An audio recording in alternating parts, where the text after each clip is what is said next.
Hello aspirants, ये हमारा series में लेक्चर नंबर 31 और आज हम न्यू चैप्टर स्टार्ट करेंगे पॉलिटी एम लक्ष्मीकांत का और वो है फेडरल सिस्टम। अच्छा, अभी इस लेक्चर में आपको मैं with help of story, flow charts और कुछ ट्रिक्स से फेडरल स्ट्रक्चर को समझाऊंगी और आज के आज ही आपको कंसेप्ट्स के साथ साथ जो फैक्चुअल इन्फॉर्मेशन है उसे भी याद करना है। और अगर आपको इस लेक्चर की पीडीएफ चाहिए तो इसे आप डाउनलोड कर सकते हो। ये मैंने टेलीग्राम पे अपलोड कर दिया है, उसका लिंक मैं कमेंट सेक्शन में और डिस्क्रिप्शन बॉक्स में दे दूँगी, ठीक है। और अगर आपको मेरा काम पसंद आता है तो please subscribe to the channel और आपके दोस्तों के साथ भी शेयर कीजिए जिससे मुझे भी मोटिवेशन मिले। तो चलिए अभी लेक्चर को स्टार्ट करते हैं। अब ध्यान से सुनिए मैं क्या बताती हूँ। जब भी हम गवर्नमेंट सिस्टम की बात करते हैं तब इसे हम दो चीज़ों में प्राइमरीली डिवाइड करते हैं। ये कौन सी होती है? एक तो टाइप होता है गवर्नमेंट सिस्टम का यूनिटरी और जो दूसरा टाइप होता है वो होता है फेडरल। लेकिन सबसे इम्पॉर्टेंट क्वेश्चन यहाँ पे ये आता है कि ये किसके बेसिस पे आपके डिवाइड कर रहे हैं, इसका बेसिस क्या है? तो बेसिस समझना ज़रूरी है। बेसिस होता है relationship between the centre and the state government, या फिर आप इसे कह सकते हो national government and the regional government. तो इन दोनों के रिलेशनशिप के बेसिस पे हम बना रहे हैं unitary and the federal types of the government system. इतना समझ में आया? ठीक है। अब हम समझते हैं कि यूनिटरी हम किसे कहते हैं।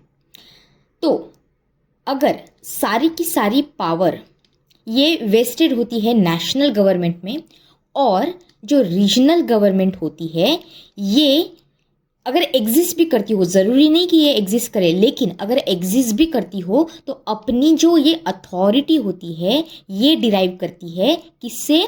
तो नेशनल गवर्नमेंट से। तो यहाँ पे जो अथॉरिटी डिराइव की जा रही है ये कॉन्स्टिट्यूशन से डिराइव नहीं की जा रही है। ध्यान से सुनिए कीवर्ड्स को। जो डिराइव कर रही है अथॉरिटी, अगर रीजनल गवर्नमेंट एग्जिस्ट भी करती है तो ये कर रही है derive from the national government. ऐसे केस में हम क्या कहते हैं? इसे कहते हैं यूनिटरी टाइप। अब इसके कुछ एग्जाम्पल्स हो गए, एग्जाम्पल के साथ आपको और अच्छे से समझ में आएगा। जैसे कि जब हम ब्रिटेन देखते हैं या फिर फ्रांस, इटली भी है, तो आप इसको कैसे रिकॉल करेंगे? मैं एक ट्रिक बताती हूँ। आप ऐसे ध्यान में रखो कि जैसे एशिया में चाइना और जापान साथ साथ है, ठीक है, और यूरोप में आप वर्ल्ड वॉर की टाइम की कंट्री साथ साथ ले लो, जैसे कि Britain plus France plus Italy, ये इनका एक ग्रुप बना लो।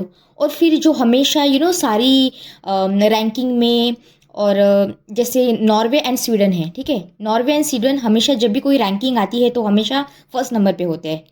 तो नॉर्वे प्लस स्वीडन या फिर स्कैंडिनेवियन कंट्री, कुछ भी बोल लो, तो इनका एक ग्रुप बना लो, नॉर्वे प्लस स्वीडन। दूसरा ग्रुप बन गया हमारा चाइना और जापान का, और तीसरा ग्रुप बन गया ब्रिटेन, फ्रांस और इटली।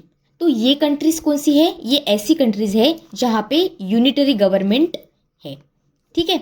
अब इतनी ट्रिक से आपको दो भी एग्जाम्पल्स याद हो गए तो भी बहुत है। अब हम समझते हैं कि फेडरल गवर्नमेंट का मतलब क्या होता है। तो यहाँ पे हमने पावर देखी कि किस स्वरूप की थी। अब यहाँ पे देखेंगे जो पावर है ये डिवाइडेड है। यहाँ पे सारी पावर सेंट्रल गवर्नमेंट के पास थी, या फिर आप नेशनल गवर्नमेंट बोलिए। यहाँ पे जो पावर है ये डिवाइडेड होती है। किन में डिवाइडेड होती है? एक तो नेशनल गवर्नमेंट में और दूसरी होती है जो रीजनल गवर्नमेंट होती है। और जब ये अपनी पावर को डिराइव करते हैं तो वो कहाँ से डिराइव करते हैं? यहाँ पे ये डिराइव करते हैं कॉन्स्टिट्यूशन से। यहाँ पे डिराइव कहाँ से किया था रीजनल गवर्नमेंट ने? अगर एग्जिस्ट करती है तो डिराइव किया था जो नेशनल गवर्नमेंट है वहाँ से किया था। जो यहाँ पे स्टेट गवर्नमेंट थी उसने। यहाँ पे कॉन्स्टिट्यूशन इम्पॉर्टेंट है, ये चीज़ आपके ध्यान में रहेगी, ठीक है। अब ये जो दोनों होते हैं सेंट्रल या फिर नेशनल गवर्नमेंट और रीजनल गवर्नमेंट, ये अपने अपने रिस्पेक्टिव जुरिस्डिक्शन, उनका जो ये दायरा है, लेट्स से ये सर्कल है, तो ये इस सर्कल के अंदर ही काम करेंगे। इसे हम कहेंगे रिस्पेक्टिव जुरिस्डिक्शन, ठीक है। अब इसका एग्जाम्पल लेते हैं जैसे कि यूएस, ठीक है, स्विट्ज़रलैंड है, ऑस्ट्रेलिया है, कनाडा है, रशिया है, ब्राज़ील, अर्जेंटीना। तो ये सारी कंट्रीज़, वेस्टर्न कंट्रीज़, ऐसे भी आप इसे ध्यान में रख सकते हो। ये एग्जाम्पल इन कंट्रीज़ का है, ठीक है। अब हम समझते हैं कि फेडरेशन का मीनिंग क्या है exact. Formation of federation. Federation word जो है ये लैटिन वर्ड से आया था। लैटिन वर्ड जो है वो है फिडस या फिडस, जो भी कहना चाहिए, और इसका मतलब होता है एग्रीमेंट और ट्रीटी। और जब हम फेडरेशन कहते हैं या फिर स्टेट्स कहते हैं तो इनकी यूनिट्स को अलग अलग नाम दिए गए हैं, जैसे कि स्टेट्स, कैंटन्स, प्रोविंसेस और रिपब्लिक्स। जैसे कि रशिया में रिपब्लिक कहा जाता है ना, कनाडा में प्रोविंसेस कहा जाता है, तो ऐसे डिफरेंट डिफरेंट नाम दिए गए हैं। तो जब हम फेडरेशन की बात कर रहे हैं तब यहाँ पे मैं इसे दो फॉर्म्स देना चाहूँगी। कौन से दो फॉर्म्स हैं? एक तो है वे ऑफ इंटीग्रेशन और दूसरा है वे ऑफ डिसइंटीग्रेशन।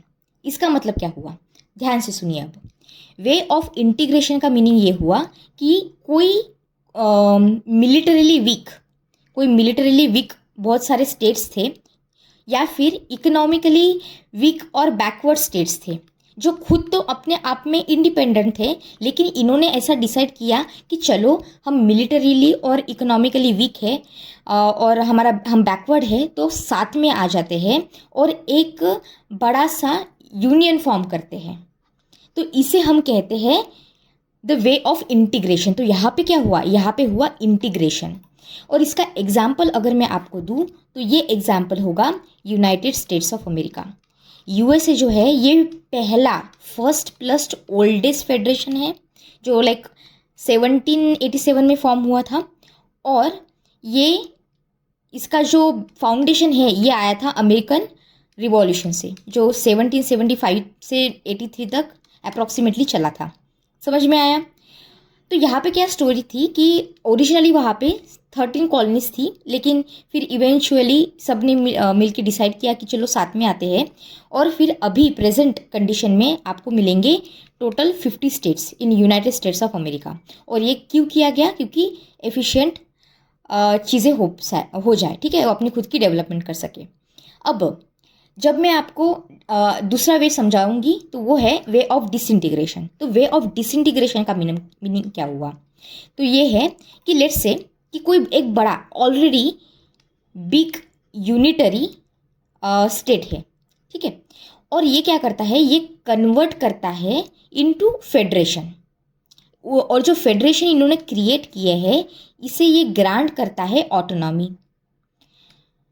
जैसे कि लेट्स से ये प्रोविंसेस बना दिए और इन प्रोविंसेस को दी ऑटोनॉमी।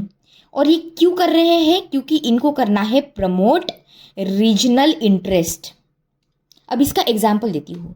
फॉर एग्जाम्पल कनाडा में अभी 10 प्रोविंसेस है। ओरिजिनली तो वैसे 4 प्रोविंसेस थे। ये भी ओल्ड है, 1867 की बात है ये, जब ये चीज़ हुई थी। तो हमने तो बाकी के कंट्रीज़ का देख लिया, लेकिन हमारी कंट्री का क्या, हमारी इंडिया का क्या हाल है?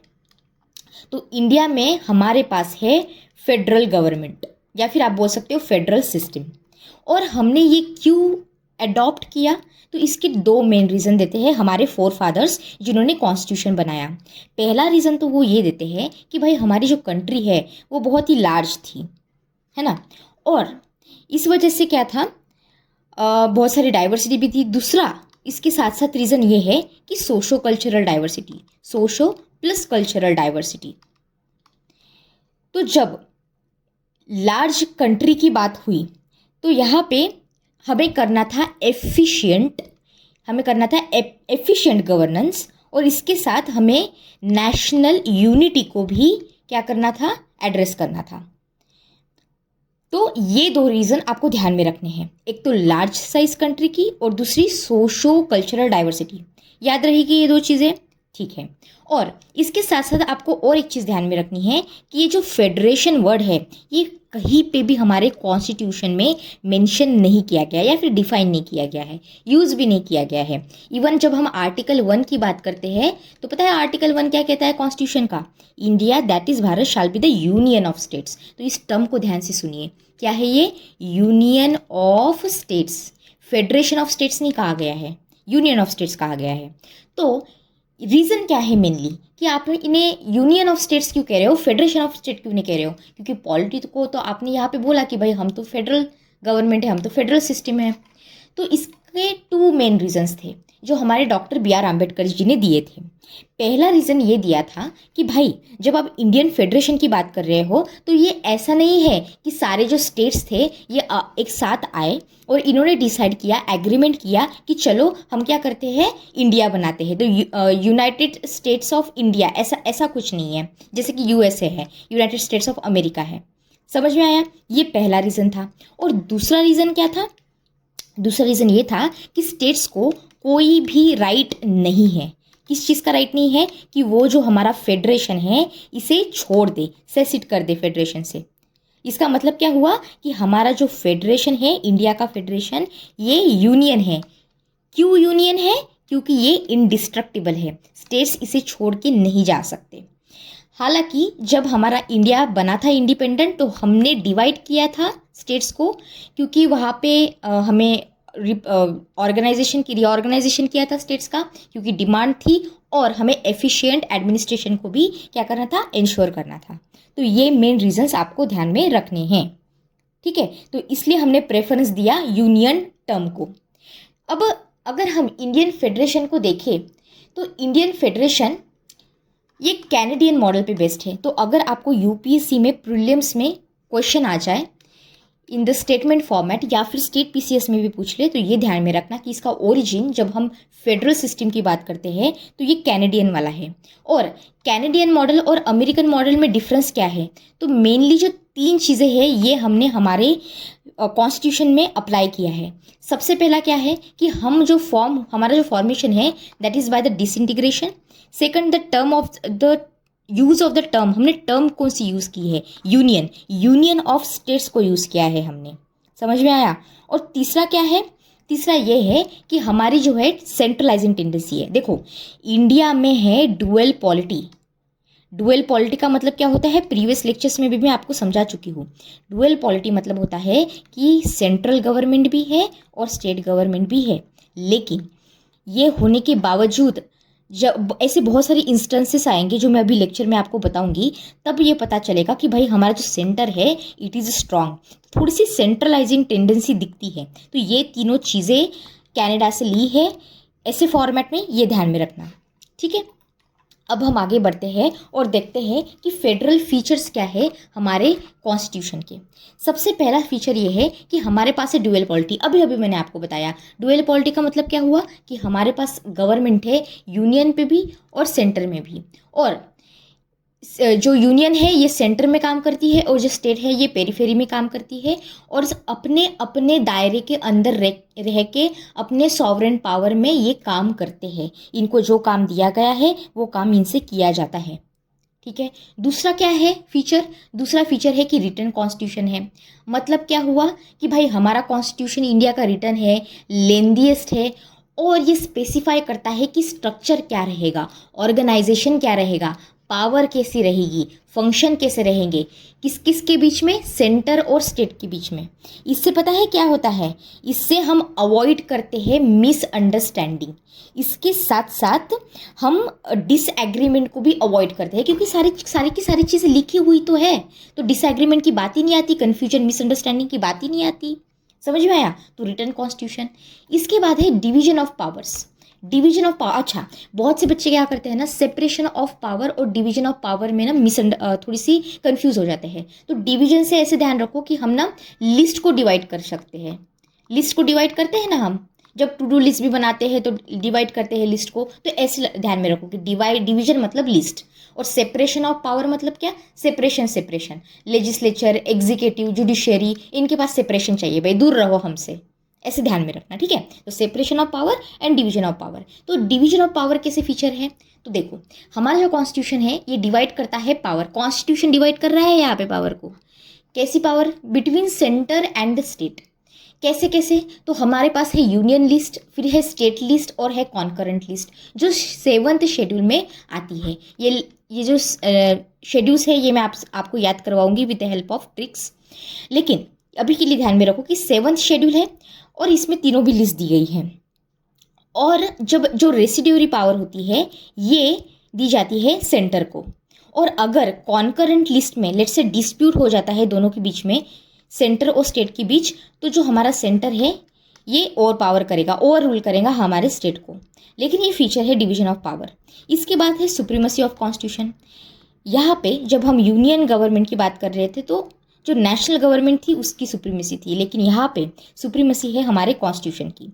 तो कॉन्स्टिट्यूशन जो है ये हमारा लॉ ऑफ द लैंड है और यही कंफर्म करेगा जो भी इनकी प्रोविजंस है उसे। और जो हमारे सुप्रीम कोर्ट और हाई कोर्ट होते हैं ये डिक्लेयर करते हैं लॉ को कि अगर कोई लॉ इनवैलिड है या नहीं, by with the help of a judicial review. और ये क्यों आता है, ये जुडिशियल रिव्यू एग्जिस्ट ही क्यों कर रहा है, क्योंकि हमारी कॉन्स्टिट्यूशन की सुप्रीमेसी है, किसी सेंट्रल गवर्नमेंट की सुप्रीमेसी नहीं है। इसके बाद जो नेक्स्ट फीचर है वो है रिजिड कॉन्स्टिट्यूशन। इसका मतलब क्या हुआ कि हमारा जो कॉन्स्टिट्यूशन है ये इतने आसानी से आप बदल नहीं सकते, ये रिजिड है, इतने आसानी से आप बदल नहीं सकते। आपको जॉइंट एक्शन लगेगा, कैसा कैसा, सेंट्रल का भी और स्टेट का भी। अगर आपको कोई कॉन्स्टिट्यूशन अमेंडमेंट प्रोविजन लानी है, आपको याद है ना प्रीवियस लेक्चर में मैंने आपको बताया था, हमने मेजॉरिटीज़ देखी थी, simple majority, special majority. Special majority में हमने एक टाइप देखा था कि स्पेशल मेजॉरिटी के साथ साथ हमें कंसेंट लेनी पड़ती है स्टेट्स की। क्योंकि अगर ये मैटर जो है ये स्टेट के रिलेटेड है। तो यहाँ पे ये एक चीज़ है, तो रिजिड कॉन्स्टिट्यूशन ध्यान में रखिए। और इसके बाद क्या है, इंडिपेंडेंट जुडिशरी है। मतलब ये कि कॉन्स्टिट्यूशन एस्टैब्लिश करता है इंडिपेंडेंट जुडिशरी को, जो हेड करती है यहाँ पे सुप्रीम कोर्ट, फिर इसके बीच आता है, इसके बाद में आता है हाई कोर्ट, और फिर पेरीफेरी में यहाँ पे सारे होते हैं लोअर कोर्ट्स और डिस्ट्रिक्ट कोर्ट्स एक्सेट्रा। और इन सब के लिए ये जो काम करते हैं ये centre as well as state के लिए, दोनों के लिए भी काम करते हैं। ये प्रोटेक्ट करते हैं हमारे कॉन्स्टिट्यूशन की सुप्रीमेसी को। और ये डिस्प्यूट अगर हो जाए सेंटर के बीच, सेंटर स्टेट के बीच या फिर स्टेट के बीच, स्टेट यूटी के बीच, तो इसे भी क्या करती है, सॉल्व करती है। इसके बाद last but more important feature वो है बायकैमरलिज्म। बायकैमरलिज्म मतलब क्या, अपर हाउस है हमारा राज्यसभा और लोअर हाउस है लोकसभा। लोकसभा क्या करता है, रिप्रेजेंट करता है लोगों को। राज्यसभा क्या करता है, राज्यसभा रिप्रेजेंट करता है स्टेट को। तो कॉन्स्टिट्यूशन प्रोवाइड करता है ये दोनों भी चीज़ें। तो ये भी हो गया फीचर। मतलब यहाँ पे क्या हो रहा है, हम स्टेट को रिप्रेजेंटेशन दे रहे हैं। This is the federal feature of the constitution of India which is very unique. और इसको हमने सेलियंट फीचर्स में भी देखा था। अब हम क्या कर रहेंगे, अब हम देखेंगे कि यूनिटरी फीचर्स क्या है। क्योंकि हमारा कॉन्स्टिट्यूशन इंडिया का इतना यूनिक है कि हमारे पास फेडरल फीचर्स भी है और यूनियन फीचर्स भी है। ऐसा तो मतलब दुनिया में आप कहीं पे देखेंगे नहीं किसी कॉन्स्टिट्यूशन में। तो सबसे पहला फीचर अगर मैं पूछूँ तो वो क्या है, वो है स्टेट्स जो है ये नॉन डिस्ट्रक्टिबल है। मतलब क्या, स्टेट्स कैन बी स्टेट्स क्या है, नॉन इंडिस्ट्रक्टिबल। मतलब नॉन इंडिस्ट्रक्टिबल बोला है, नॉट इंडिस्ट्रक्टिबल मतलब डिस्ट्रक्टिबल है। ये नॉट और ये इन कैंसिल कर दो, मतलब क्या है, डिस्ट्रक्टिबल है। कैसे डिस्ट्रक्टिबल है, तो स्टेट्स कैन बी अल्टर्ड। आपने देखा था, हमने प्रीवियस लेक्चर में देखा था कि जो हमारी स्टेट, जो हमारा सेंटर होता है ये क्या कर सकता है, नाम चेंज कर सकता है, इनकी बाउंड्री चेंज कर सकता है, या फिर एरिया को अल्टर कर सकता है अगर चाहे तो मतलब ये अगर हमारा India, I am so sorry ऐसी ड्राइंग निकालने के लिए, लेकिन लेट्स से ये हमारा इंडिया है तो ये कोई गारंटी नहीं दे सकता। हमारा जो कॉन्स्टिट्यूशन ऑफ इंडिया है ये गारंटी नहीं देगा कि इंडिया अगर ऐसा दिख रहा है तो ऐसा ही दिखेगा। अगर कोई स्टेट यहाँ पे महाराष्ट्र लेट से ऐसा है तो महाराष्ट्र हमेशा के लिए ऐसा ही रहेगा, ऐसी कोई गारंटी नहीं है। ये चेंज हो सकता है, नाम भी अल्टर हो सकते हैं, बाउंड्रीज भी अल्टर हो सकती है। तो ये क्या है, डिस्ट्रक्टिबल है। समझ में आया। दूसरी चीज़ क्या है, तो ये क्या हुआ, ये यूनिटरी फीचर हुआ। यहाँ पे मतलब स्टेट वल्नरेबल स्टेट में नहीं दिख रहा आपको, मतलब स्टेट अपनी खुद की टेरिटोरियल इंटीग्रिटी को भी मेंटेन नहीं कर पा रहा है। तो ये क्या हुआ, ये हुआ यूनिटरी फीचर। आई होप समझ में आया। फिर क्या है, स्ट्रॉन्ग सेंटर है। ऑब्वियसली सेंटर क्या करता है, होल्ड करता है गवर्नमेंट, सेंट्रल गवर्नमेंट होल्ड करता है ज़्यादा power as compare to the state government. हमारा सिंगल कॉन्स्टिट्यूशन है। मतलब क्या, अगर आप यूनाइटेड स्टेट्स ऑफ अमेरिका में देखो तो वहाँ पे, या फिर कोई यूरोपियन कंट्री जैसे ऑस्ट्रेलिया देख लो, यहाँ पे डिफरेंट केस है। इंडिया में क्या है, हमारा सिंगल कॉन्स्टिट्यूशन है, इसलिए तो इतना बल्कि है। हमने देखा भी था प्रीवियस लेक्चर में। जो सेंटर है प्लस स्टेट है, दोनों के भी प्रोविजंस यहाँ पे सिंगल कॉन्स्टिट्यूशन में दिए गए हैं।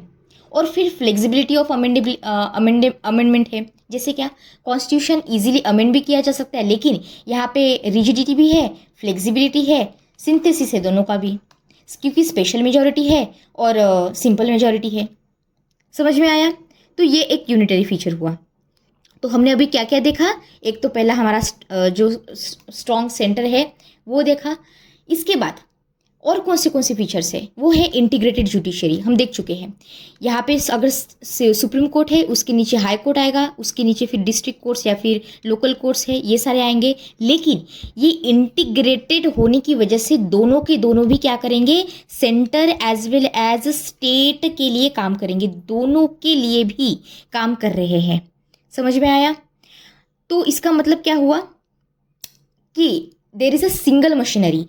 ऐसा नहीं है कि जो स्टेट है ये खुद का कोई कोर्ट बना रही है और अपने मन से खुद के जूरिसडिक्शन में रह के काम कर रही है, जैसे कि यूनाइटेड स्टेट्स ऑफ अमेरिका में होता है। यूएसए में पता है क्या होता है? वहाँ पे फेडरल लॉज होते हैं। फेडरल लॉज के लिए फेडरल जुडिशरी होती है और स्टेट लॉज के लिए स्टेट जुडिशरी होती है। लेकिन ऐसा कोई केस हमारे इंडिया में नहीं देखा जाता है। और यहाँ पे इमरजेंसी पावर्स होती है, यानी कि सेंट्रल गवर्नमेंट टोटल कंट्रोल कर सकती है, गेन कर सकती है over the state when it comes to emergency. और तो एक दिन में ही without making any constitutional amendment जो फेडरल स्ट्रक्चर था वो यूनिटरी स्ट्रक्चर में कन्वर्ट हो जाता है और सारी की सारी पावर जो है वो सेंटर के हाथ में आ जाती है। तो ये क्या हुआ? ये भी हुआ एक यूनियन फीचर, ठीक है, ऑफ द इंडियन फेडरलिज्म। इसके बाद क्या है? इसके बाद है स्टेट रिप्रेजेंटेशन। इसका मतलब क्या कि हमारी जो राज्यसभा है यहाँ पे इनको रिप्रेजेंटेशन मिल रहा है। तो प्रॉब्लम ये है कि ये जो स्टेट है हमारी सारी, इनको रिप्रेजेंटेशन मिल रहा है on the basis of population देख के सीट्स दी जाती है। जैसे कि यूपी में लेट्स से ज़्यादा सीट्स है, उतनी की उतनी सीट्स आपको आसाम के स्टेट में नहीं मिलेंगी, राइट? लेकिन जब हम यूएसए की बात करते हैं तो वहाँ पे इक्वल रिप्रेजेंटेशन होता है। तो अगर टेक्सास देख ले तो Texas is a huge in size, मतलब अगर टेरिटोरी देखेंगे तो। लेकिन अगर डेलावेयर देख ले तो इतना छोटू सा है, वो छोटा है। लेकिन अगर इनकी पॉपुलेशन भी कम हो और उनका टेरिटोरियल एक्सटेंट भी क्यों ना कम हो, फिर भी यहाँ से दो सेनेट में 2 मेंबर्स रहेंगे रिप्रेजेंट करने के लिए टेक्सास को, और डेलावेयर से भी 2 लोग रहेंगे। मैं आपको एग्जांपल देने के लिए समझा रही हूँ। तो यहाँ पे टोटल अभी यूएसए में क्या है, 50 स्टेट्स है तो 100 मेंबर्स है सेनेट में। तो हर एक स्टेट इक्वली रिप्रेजेंट हो रहा है। लेकिन हमारे केस में क्या है, ऐसा नहीं होता because of the population differences. समझ में आया? तो ये एक ऐसा यूनिक डिफरेंस हो जाता है। अब नेक्स्ट इसके साथ साथ आपको और एक बता देती हूँ मैं, जैसे कि ऑल इंडिया सर्विसेज होती है। ऑल इंडिया सर्विसेज मतलब क्या? आईएएस है ना, आईपीएस या फिर आईएफओएस, मतलब इंडियन फॉरेन सर्विसेज वगैरह। ये क्या है? ये सेंटर प्लस स्टेट दोनों जगह पे काम करती है। लेकिन मेन कंट्रोल किसका होता है यहाँ पे? रिक्रूटमेंट वगैरह प्रोसेस या कि या फिर बाकी की चीज़ें देखने का, ये होता है सेंटर का। तो स्टेट भले ही अपने मन से पब्लिक सर्विसेज में स्टेट के लिए कुछ चीज़ें करती हो, लेकिन ये जो ऑल इंडिया सर्विसेज है ये इसे डिफरेंट बनाती है। समझ में आया? इसके बाद क्या है? Integrated audit system. मतलब ये जो हमारे सीएजी है ये ऑडिटिंग हमारे सेंटर के साथ साथ स्टेट के लिए भी करते हैं। तो हमारे स्टेट के लिए कुछ ऐसी एक्स्ट्रा मशीनरी नहीं है। तो मतलब हमारे स्टेट्स क्या हो गए? फाइनेंशियली थोड़े से डिपेंडेंट हो गए किस पे? सेंटर पे। ये एक बात है। इसके बाद क्या है? पार्लियामेंट्स अथॉरिटी, यानी कि ये कि पार्लियामेंट क्या कर सकती है? अपना लेजिस्लेटिव पावर यूज़ कर सकती है ओवर द स्टेट सब्जेक्ट्स। और ये बोल सकती है कि भाई अगर आपके स्टेट से सब्जेक्ट्स भी है, लेकिन अगर नेशनल इंटरेस्ट की बात आती है तो हम क्या कर सकते हैं? यहाँ पे नेसेसरी चेंज कर सकते हैं। तो स्टेट यहाँ पे क्या हो जाता है? वल्नरेबल हो जाता है और सेंटर की पावर यहाँ पे दिखती है। तो यूनियन नेचर दिख रहा है यहाँ पे आपको। इसके साथ साथ जो अपॉइंटमेंट होती है गवर्नर की हर एक स्टेट में, क्योंकि ऐसे कहा जाता है कि जो गवर्नर है ये सेंट्रल गवर्नमेंट का रिप्रेजेंटेटिव है और सेंट्रल गवर्नमेंट ही इनकी अपॉइंटमेंट करती है। या फिर अगर इनको जो इनका जो टेन्योर है ही और she enjoys the pleasure during the time period of president. तो ये प्रेसिडेंट पे डिपेंड करता है। यहाँ पे स्टेट का क्या हुआ? स्टेट का तो यहाँ पे कोई रोल आया ही नहीं। समझ में आ रहा है आपको यूनियन टेंडेंसी यहाँ पे कैसी दिख रही है। इसके साथ साथ आपको ये ध्यान में रखना है कि यूनाइटेड स्टेट्स में क्या बात है।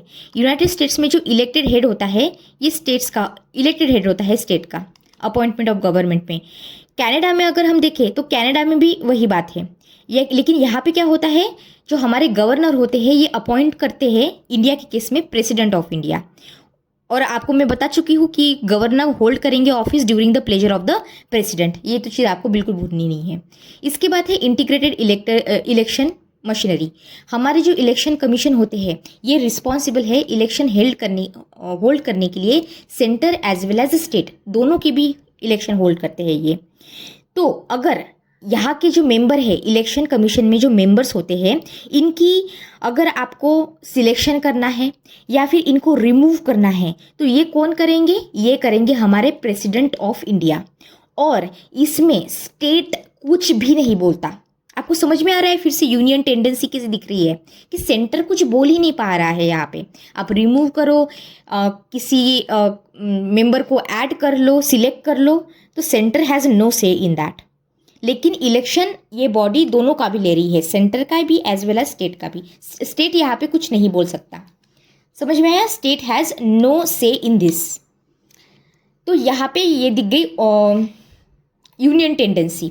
इसके साथ साथ जो लास्ट वाला है ये है veto over the state bills. मतलब ये कि जो प्रेसिडेंट है ये वीटो कर सकते, वीटो पावर होल्ड करते हैं over the state laws. Okay, तो ये हो गई यूनियन फीचर्स। इसके बाद आपको ध्यान में रखना है कि इंडियन कॉन्स्टिट्यूशन का फेडरल कैरेक्टर कैसा है। ये हम क्यों डिस्कस करते हैं, ये इसलिए डिस्कस करते हैं कि हमारा जो फेडरल कैरेक्टर है it is extremely different as compare to the other countries. जैसे कि एक्सपर्ट्स इस वजह से क्वेश्चन करते हैं कि इंडियन कॉन्स्टिट्यूशन का फेडरल कैरेक्टर कैसा है। तो जब हम इसकी बात करते हैं तब हम इनकॉर्पोरेट करते हैं बहुत सारी यूनिटरी फीचर्स को जो थोड़ा टिल्ट करती है सेंट्रलाइजिंग टेंडेंसी को। तो यहाँ पे क्या हो रहा है पता है, हमने थोड़ा सा डेविएट कर दिया। डेविएट कहाँ पे कर दिया, तो जो ट्रेडिशनल टिपिकल फेडरलिज्म के फीचर्स होते हैं इससे थोड़ा सा डेविएट कर दिया है। ये टिपिकल फीचर्स या फिर जो ट्रेडिशनल फेडरल फीचर्स होते हैं ये कौन सी कंट्रीज़ में दिखते हैं, तो यूएसए में दिखता है, स्विट्ज़रलैंड में दिखता है, ऑस्ट्रेलिया में दिखता है। लेकिन इंडिया का ऐसा नहीं है। हम थोड़ा सा टिल्ट करते हैं कहाँ पे, यूनिटरी या फिर सेंट्रलाइजिंग टेंडेंसी में।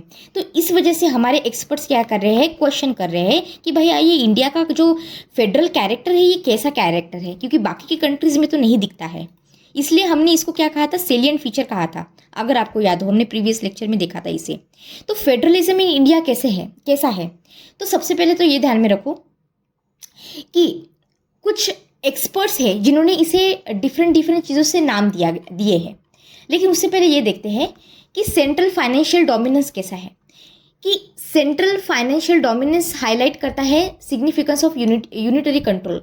मतलब ये कि स्टेट को बहुत बार क्या करना पड़ता है, सेंटर पे डिपेंड होना पड़ता है for its grants, so that ये क्या कर सके, खुद का डेवलपमेंट कर सके। जैसे कि पहले प्लानिंग कमीशन हुआ करता था, अब तो वैसे ये रिप्लेस हो गया है बाय द नीति आयोग। लेकिन ये प्लानिंग कमीशन पे डिपेंड होता था कि आप स्टेट को किस तरह से फाइनेंशियल ग्रांट्स दे रहे हो और फिर स्टेट आगे जाके अपनी खुद की डेवलपमेंट कैसे करेगा। समझ में आया। और स्टेट ऑटोनॉमी की बात आती है, मतलब ये कि ये रिफ्लेक्ट करता है strong federal influence in the governance. आप बहुत सारे डिस्प्यूट्स देखोगे सेंटर स्टेट के बीच में, जो ये दिखाता है कि स्टेट ऑटोनॉमी एग्जिस्ट करती है। अब इसे हम देखने से पहले एक चीज़ आप ध्यान में रखिए कि कुछ जो कॉन्स्टिट्यूशनल एक्सपर्ट्स हैं इन्होंने क्या किया है, हमारे फेडरलिज्म को कुछ चीज़ें दी, मतलब बोली गई है। जैसे कि फॉर एग्जांपल केसी वेयर नाम के एक एक्सपर्ट हैं, इन्होंने हमारे कॉन्स्टिट्यूशन को कहा है क्वाज़ाई फेडरल। मतलब क्या हुआ, मतलब ये कहना क्या चाहते हैं, केसी वेयर ये बोल रहे हैं कि जो हमारा इंडियन यूनियन ये यूनिटरी स्टेट है, ठीक है, with subsidiary federal features. Union state बोल रहे हैं प्राइमरीली। हम क्या बोलते हैं इंडियंस, हमारा कॉन्स्टिट्यूशन क्या बोलता है, हम फेडरल स्टेट है, लेकिन केसीवेयर क्या बोल रहे हैं कि भाई ये क्वाज़ाई फेडरल है, फुल फेडरल नहीं है। मतलब ये है कि आप यूनिटरी स्टेट हो प्राइमरीली, तो जो कि है with subsidiary federal feature, subsidiary आपकी फेडरल फीचर्स है। और इसकी ये ना होते हुए क्या होना चाहिए था पता है, आपका जो स्टेट है वो प्राइमरीली होना चाहिए था फेडरल, और आपने कहना चाहिए था कभी हम तो मेनली फेडरल है लेकिन कुछ सब्सिडियरी हमारे यूनियन फीचर्स है। ये किसने कहा है, केसीवेयर में। तो जब आप कोऑपरेटिव फेडरलिज्म की बात करें तब आप इस चीज़ को यूज़ कर सकते हो। इसके साथ साथ और क्या है, एक और नाम आपको ध्यान में रखना है, वो है के संथानाम।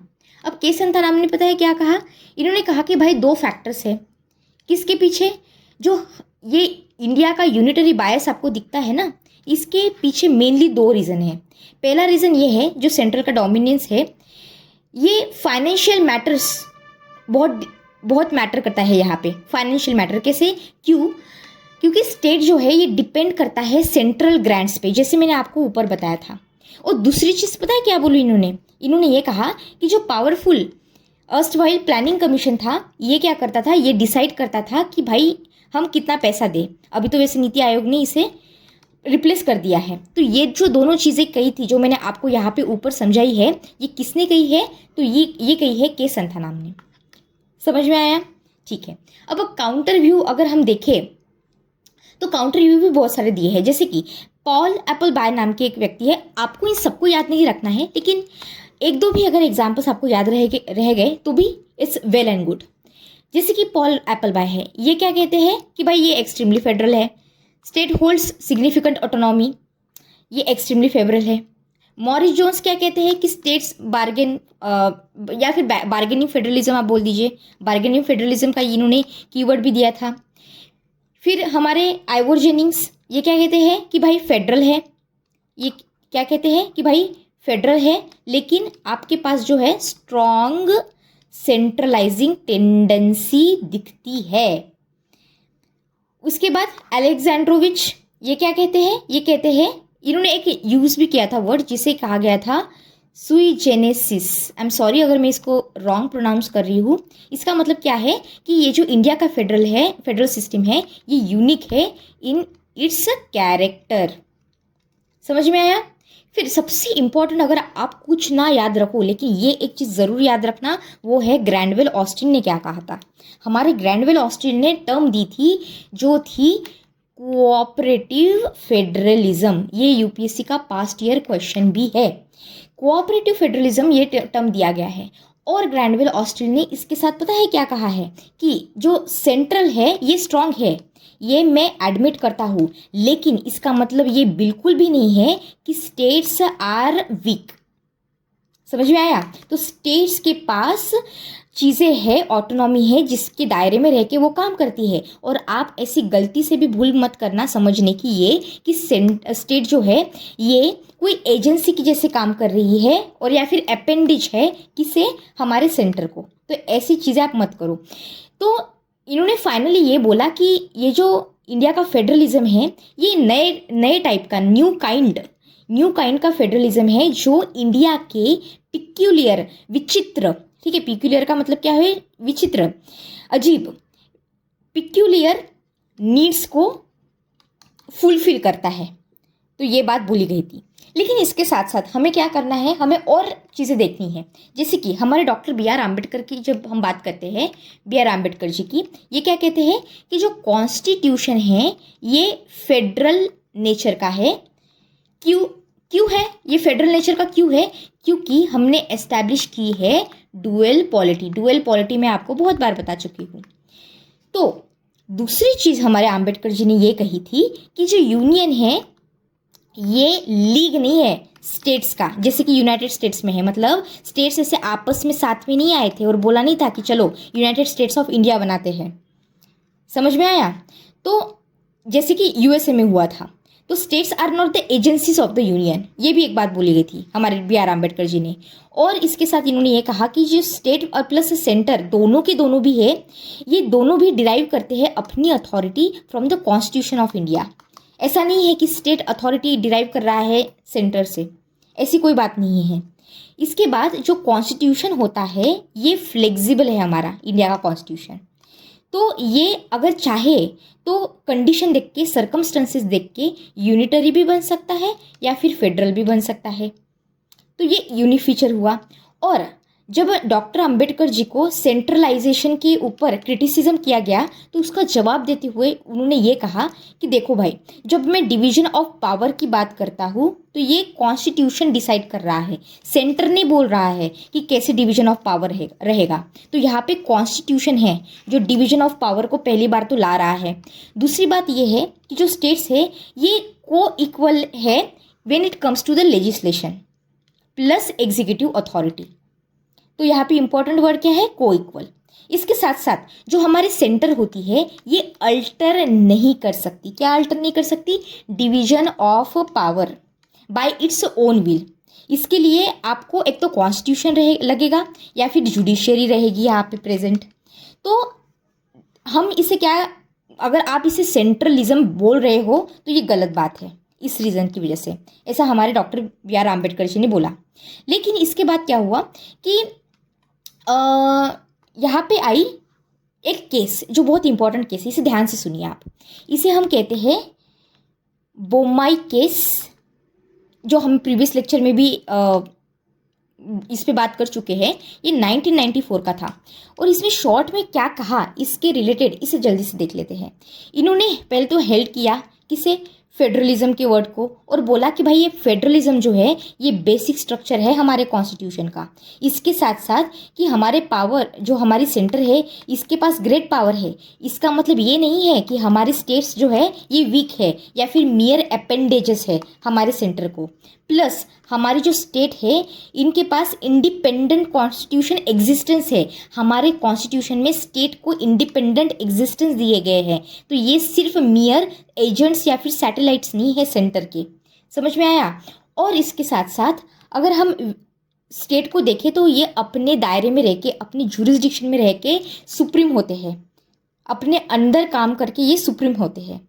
और सेंटर जो है ये ओवरराइड कर सकता है पावर को, लेकिन अगर इमरजेंसी हो तो, अगर कोई एक्सेप्शनल सर्कमस्टेंसेस आए तो ऐसे अपने मन में आके रोज़ रोज़ ये सारी चीज़ें नहीं की जाती है। ठीक है, तो अगर इमरजेंसी है, एक्सेप्शंस है तो ही ये चीज़ होगी। ये कहा गया था बोमाई केस में। इसके बाद अगर हम फेडरलिज्म देखेंगे इंडिया का, यहाँ पे फेडरलिज्म इन इंडिया, तो यहाँ पे एडमिनिस्ट्रेटिव कन्वीनियंस देखी जा रही है। पर अगर हम प्रिंसिपल देखें तो यहाँ पे कॉम्प्रोमाइज़ है। कॉम्प्रोमाइज़ कैसा है? बिटवीन, पहली बात तो ये है कि ऑटोनॉमी इन नॉर्मल टाइम्स। दूसरी बात ये है कि जो हमारा स्ट्रॉन्ग यूनियन है ये it is for the integrity in emergencies only. तो सिर्फ एमरजेंसीज में ही ये बात हो रही है। अब अगर मैं बात करूं कि क्या कोई एग्जाम्पल्स है, मैनिफेस्टेशंस है इस चीज़ के, तो हाँ बिल्कुल है कि हम ये बोल सकते हैं कि भाई स्टेट जो है ये ऑटोनॉमस है, अपने खुद के दायरे में ये सुप्रीम है। जैसे कि अब मैं आपको एग्जाम्पल्स देती हूँ। फॉर एग्जाम्पल टेरिटोरियल डिस्प्यूट आपको पता होगा, महाराष्ट्र प्लस तेलंगाना कर्नाटका के बीच में है। बेलगाम नाम का टेरिटोरी है, तो इसके ऊपर झगड़े चलते हैं महाराष्ट्र के और कर्नाटक के। तो सेंटर को कभी कभी इंटरवीन करना पड़ता है, कभी कभी सुप्रीम कोर्ट को इंटरवीन करना पड़ता है। तो ये क्यों हो रहा है? क्योंकि भाई हमारी जो स्टेट है इनका खुद का एक इंडिपेंडेंट एग्जिस्टेंस है, इसलिए तो ये चीज़ें दिख रही है, इसलिए तो ये इतनी इंपॉर्टेंट है। दूसरी बात और एक एग्जांपल देती हूँ, जैसे कि हम रिवर डिस्प्यूट देखते हैं। रिवर डिस्प्यूट जैसे कैसा? जैसे कि एक आपको पता है कर्नाटका प्लस हमारी तमिलनाडु के बीच में कावेरी डिस्प्यूट कितने टाइम तक चला था, कितने सारे ट्रिब्यूनल्स, कोर्ट केसेस, ये सारी चीज़ें आपने देखी है। फिर हमारे पास रीजनल पार्टीज होती है। रीजनल पार्टी जैसे कि आंध्र प्रदेश और तमिलनाडु में आपने देखी है। तो मतलब इसका मतलब ये नहीं है कि सिर्फ कांग्रेस और बीजेपी ही है पूरे सेंटर में। कुछ रीजनल पार्टीज भी होती है जो फेमस होती है, जो अपने आप को खुद को डेवलप कर सकती है। इसके बाद क्या, हमने बहुत सारे न्यू स्टेट्स को क्रिएट किया है। For example Mizoram, Jharkhand, Telangana. क्यों क्रिएट किया था हमने? क्योंकि हमारे लिए, हमारे कॉन्स्टिट्यूशन के लिए, सेंटर के लिए भी इनके जो डिमांड्स है, इनके जो कंसर्न्स है, ये इम्पॉर्टेंट है, इसलिए। समझ में आया? फिर स्टेट की डिमांड थी कि for more financial grants from centre. हमेशा स्टेट के झगड़े होते हैं ना, पार्लियामेंट में आपने देखा होगा, स्टेट हमेशा बोलता है कि भाई सेंटर आप हमको पैसे नहीं दे रहे हो जितने चाहिए उतने, हम अपनी खुद की डेवलपमेंट कैसे करेंगे, तो आप हमको ग्रांट दीजिए। तो सेंटर को देनी पड़ती है ग्रांट्स। ये चीज़ आपने हमेशा देखी होगी। इसके साथ साथ आपने असर्शन देखा होगा, जो स्टेट का असर्शन होता है ओवर द ऑटोनॉमी। ये रेजिस्टेंस करता है कि अगर स्टेट कभी कभी इंटरफेयर करे तो स्टेट सुनता नहीं है, चुपचाप से हमेशा बोलता है कि भाई सेंटर आप ज़रा ज़्यादा ही इंटरफेरेंस कर रहे हो, थोड़ा सा रुक जाइए, इंटरफेरेंस मत कीजिए। ठीक है। इसके साथ साथ हमारे पास है जुडिशियल सेफगार्ड्स। इसका मतलब क्या हुआ? जो सुप्रीम कोर्ट है, इन्होंने इम्पोज किया था procedural limitation on article number 356, जिसे हम कहते हैं प्रेसिडेंट्स रूल। समझ में आया? तो ये सारे एग्जाम्पल्स है जो बताते हैं कि हाँ, हम फेडरेशन है, स्टेट का खुद का एग्जिस्टेंस है। इन मीन वाइल हमारे जो सेंटर है ये सेंट्रलाइजिंग टेंडेंसी बिल्कुल रखते हैं, लेकिन इसका मतलब ये नहीं है कि हमारे जो स्टेट्स है ये पेरीफेरी में बस अपेंडिज के जैसे काम कर रहे हैं। समझ में आया? तो दिस वे हमने लेक्चर को कंप्लीट कर लिया है, जो है फेडरल सिस्टम। इसे आप अच्छे से रिकॉल कीजिए, रिवाइज कीजिए without taking any kind of stress.